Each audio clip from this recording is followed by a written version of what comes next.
안녕하십니까. 국제무역연구원에서 중국을 담당하고 있는 정환우 연구위원입니다. 오늘은 올봄 중국에서 연속해서 사건이 터지면서 많은 관심을 끈 바 있는 중국의 노동 및 임금 동향, 그리고 그 시사점에 대해서 말씀드릴까 합니다.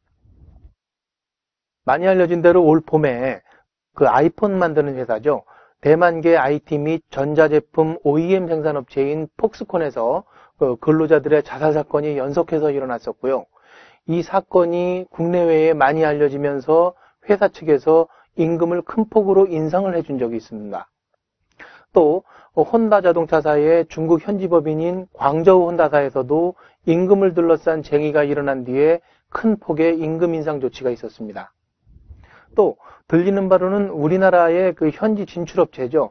성우 하이텍에서도 근로자들의 집단 행동이 일어난 뒤에 임금 인상 조치가 있었다는 보도가 나온 적이 있습니다.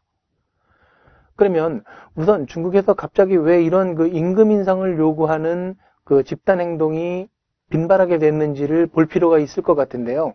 두세 가지 이유를 들 수 있을 것 같습니다.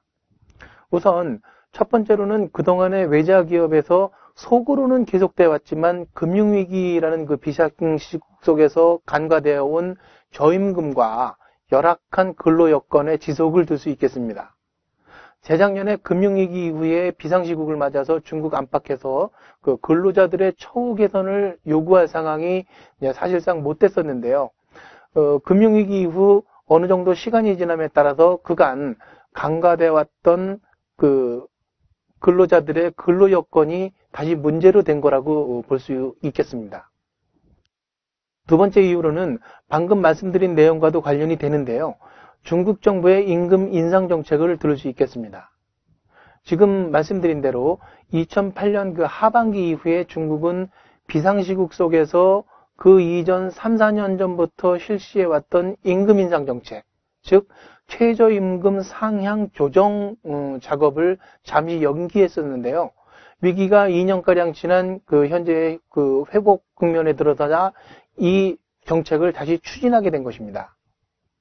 세 번째 원인으로는 중국의 노동력 수급 불균형, 그리고 노동 관련 중국인들의 인식 변화 등을 말씀드릴 수 있겠습니다. 30여 년 이상 고도 성장이 지속되면서 특히 도시 지역의 생활비가 늘어나게 되고 이러면서 근로자들의 실질적인 생활 수준이 낮아져 왔습니다. 또 일부 연해 지역을 중심으로 근로자들의 노동력 수급이 불안정해졌다는 점도 들을 수 있겠습니다.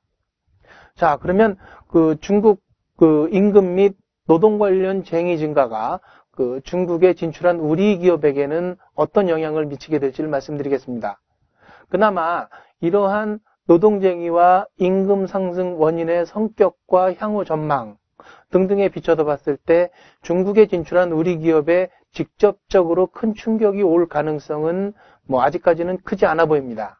다만 중국에 진출한 우리 기업에 근무하고 있는 중국 노동자들 역시 임금 및 복지와 관련해서 불만이 높은 편인 걸로 이제 조사되고 있습니다. 따라서 신중한 관찰이 필요하다고 할 수 있겠습니다. 자, 그럼 앞으로 중국의 임금 및 노동 문제가 어떻게 될 건지를 전망해 볼 차례인데요. 이제 중국은 저임금을 활용한 생산기지로 활용할 단계를 넘어섰다고 말씀드릴 수 있겠습니다.